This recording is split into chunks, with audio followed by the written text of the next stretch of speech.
Thank you very much for visiting me here at Surval, Montreux now. We're delighted to have you again. We're very pleased to see you back. Yes, I remember so much the time when I slept here and had my experience as any other student. I could feel the joy the girls have and the atmosphere that is so good for learning. And I would appreciate it very much if you can explain to the parents of students in Peru what's like to be here and what's like to be the headmaster, headmistress of a lovely school.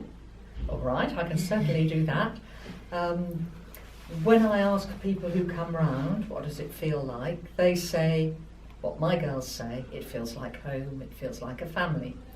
Why is that? Because the girls are so happy and so smiley, especially the girls we have from South America, from the different countries, from Peru, from Panama, from Mexico. They always smile, they hug each other, so it's a very happy atmosphere. Because it's a very small school and the classes are very small, it means the girls work very hard, they get a lot of help. So one teacher for every 2.5 girls. Wow. So that's really wow. And it means that girls who come, and sometimes the girls who come, they don't have very much confidence. Perhaps it's been difficult in a bigger school or they haven't had a very good experience. And suddenly they find they can do anything they want to do. So they can have more help if there's something they find difficult, or if they're very good at a subject like, let's say, chemistry, they can go fast. We can make the timetable fit them, so if they want a particular subject, for example, of course all the girls do French, but perhaps they also want Italian, or maybe they want German, we can arrange that. Mm-hmm. They will all do etiquette and cookery, and etiquette is very important to us because it enables them to understand how people in different countries live and how they behave and what you do and what's appropriate to wear, or how you organise a dinner party in a different place. And they learn that both from each other and from the classes. Mm-hmm. And because our girls are all international travellers, they've all been all over the world, and for them to be in a school that's completely international with lots of international friends, you know, maybe you have a girl from Peru and she shares a room with a girl from China or South Africa or who knows where, and she gets to know how that girl lives, what time she gets up in the morning at her school, which often is very terrifyingly early, certainly for a Mexican. And they make very good friends, and that's good. And they also make great friends when they go on their international trips. So every term they would have 2 or 3 trips around Europe or further. Mm-hmm. So, for example, they travel with the school staff? Oh yes, with the teachers, yes. Mm-hmm. So there would always be 3 teachers with whatever group goes. So at Easter time they went to Beijing for a week. They are at the moment on their way back from St. Petersburg. Mm-hmm. And then in 2 weeks' time they've chosen the last trip of the year, they're going to South Africa. Wow, and it's compulsory to the girls to travel? No, it's they choose. Some girls go to every trip. Some go to 1 a term, but they can choose according to what their parents want. So that, of course, is extra because it's not part of the whole arrangement. And how do you fit the traveling with the courses, with the subjects? Right, so we have to work quite carefully, particularly for the high school girls, where the number of days and hours are very important. It means that because the trips are cultural, it's not as if they were just, let's go shopping. They understand about art and architecture and the culture of the country, so that counts towards their course and their credits. Mm-hmm. It's important for them. And then, when if they've missed something, for example, if they've come out and other girls are in school, they will catch up at the weekends. The teachers will make sure they catch up. And again, because so the teachers will be for them during the weekends also. Oh yes, yes. Mm-hmm. So they have a lot of support. And what we say to girls if they come is the most important thing is take advantage of every opportunity. Mm-hmm. Don't say when you leave, if only I'd done this. Mm-hmm. Have a go, have a try. If it's difficult, that's good for you. Mm-hmm. You can get over it. So all the sport, all the activities, all the clubs and things, anything from yoga to making dream catchers, a huge variety of things. Yeah, that's something frequently the parents ask me, no? It's about what else are the girls doing, no? Besides studying regular subjects as any other school, if they can get the opportunity to do sports or they go out? Well, every day, school finishes at 4:30, and they can go down to Montreux. They can walk down and come back with a school minibus. If they're very lazy, they can go by the minibus both ways, or if it's raining. So they can go down to Montreux, they can shop, which of course they love to do. They can walk by the lake and roller skate or cycle. They can sit and have a coffee or a hot chocolate or an ice cream and talk to their friends, and it gives them freedom. Because So it's they're so not with safe. the staff.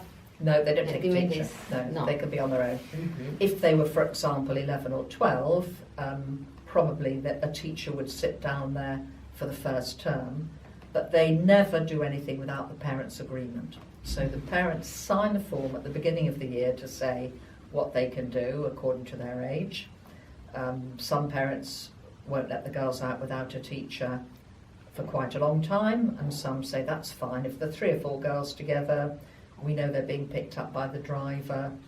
Sometimes, yes, if they could have somebody who sits in the cafe and they can come to if they need help. But because Switzerland is so safe, as you very well know, it's a huge attraction because parents feel secure and the girls feel they have a bit of independence, and that's very important for girls, just to be given a little bit more freedom. And as they're older, they can do more. A looks that still Switzerland has. I see in the streets little children. I am surprised. It's always surprising, but it is safe. It is safe, It yes. is safe. And the school is very safe because they don't walk out of the front door without a teacher having signed them out, knowing when they're coming back, where they're going, what they're doing, have they got a telephone, have they got the school number, is their phone charged? And they talk so much, quite often it runs out of battery. So they are very, very safe and very well looked after. And in the building itself, because it's all boarding, every girl here boards, at night there are 2 teachers on each floor of the building. So if they wake at night and they've got a headache or they're feeling a bit homesick, there's always somebody to go to. And that's important for the parents. And that's why we say it's a family and we're an extension of the real family, the home family. But we try to treat them as the parents would. I noticed that some of the girls, they like to play chess. Yes. In the break time. Yes. They play chess and backgammon and cards and games and puzzles and so on. So they can do that in the break or at lunch or in the evening. There are lots of clubs that happen, some at lunchtime, some after school. So anything, and they have to do 2 clubs each week, a minimum of 2. So one has to be cultural, so it could be debating, it could be writing for the magazine, it could be art club, could be photography, could be craft. So a range of that kind of club. And then also, they also have to do one of the sporting clubs. So they could do dance or yoga, or they could do climbing or horse riding like today. All different kinds of clubs. And then in the winter, of course, there's Sport Thursday, which happens all through the year. In the summer term and the autumn, it's on the lake. So they're doing water skiing and sailing and banana boats and rafting, all those kinds of things, as well as the activities on the mountain.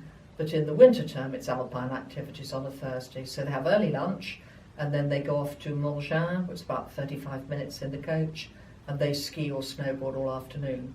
And then they can ski at a weekend if they choose that as a weekend activity. So they get a lot of chance, and I know the girls in Peru love that, to ski, so that's another chance. Many parents are concerned about the welfare, the pastoral care that the school can offer to the girls. What can you tell us about that too? So I can explain the parents, or you explain them. I suppose the most important thing is, because we say it is like a family, everybody knows everybody. The school's very small. Within 3 or 4 days, every teacher will know every girl, and every girl will know every girl and every teacher. So there's always somebody for them to go to. The first person they would go to, whether it's academic or whether it's boyfriend problem at home or whatever, or they're feeling homesick, is the form tutor. And he or she looks after the group of that age. So foundation, the grade 8s, perhaps there are 9 of them. We never have a class bigger than 9. And in many classes it's less than that. So that teacher will keep an eye on them. And every 3 weeks we send an email home to the parents, and it says all the things they've done in those 3 weeks, all the activities that were on offer, and then it says this is how she's getting on socially, she's made friends, She's fallen out with her friend, things are So going is well. they have a tutor Yes. that is in charge of writing to the parents every That's 3 right, weeks? every 3 weeks. So you get the outline of the activity, and then you get specifically subject by subject, how she's got on, and a little bit from the tutors to say, well, she's done really well and people are happy. She's student of the week, or she's been in the excellent book, or something like that. So that's a way we keep in touch with the parents, which is very important. As a parent, I know I value that. So we do that. Then if she's unhappy for any reason, she's fallen out with a friend, which of course girls do from time to time, she might see her tutor, she might see the head of boarding, she might see one of our graduate students. We have 5 next year who are coming, and they're younger, so of course the girls often want to go and talk to them because they feel they're more the same age, or sometimes they come to me, it just depends. They go to whoever they think will suit whatever it is they need best. There's a medical room, so if they are on medication, they can never self-medicate. So the head of boarding or one of the GAPs always gives them the medicine, and it's recorded. If they're ill and they need a doctor, we make an appointment, take them straight down to Montreux. The dentist, in Switzerland, the dentist is terribly expensive and it isn't covered by insurance. So if they need any dental treatment, I would suggest they have it at home before they come, or wait up till the holiday, because it's very expensive. But the doctors come on the medical insurance. And then, for example, if they were to have a real accident, the hospital's only 10 minutes down the road. So their whole welfare is very carefully taken care of. The food's amazing. So they have healthy eating, they can be vegetarian if they want to, or gluten-free, or whatever the particular difficulty is. And if they like a particular food and they want something special, they just ask the chef and he puts it on. Wow. So they are well looked after, I think. Thank you very much, Mrs. Penney, for And your time. Thank you for coming again, Greta. And we hope to have lots of lovely girls from Peru, because we always like to have them here. Thank you.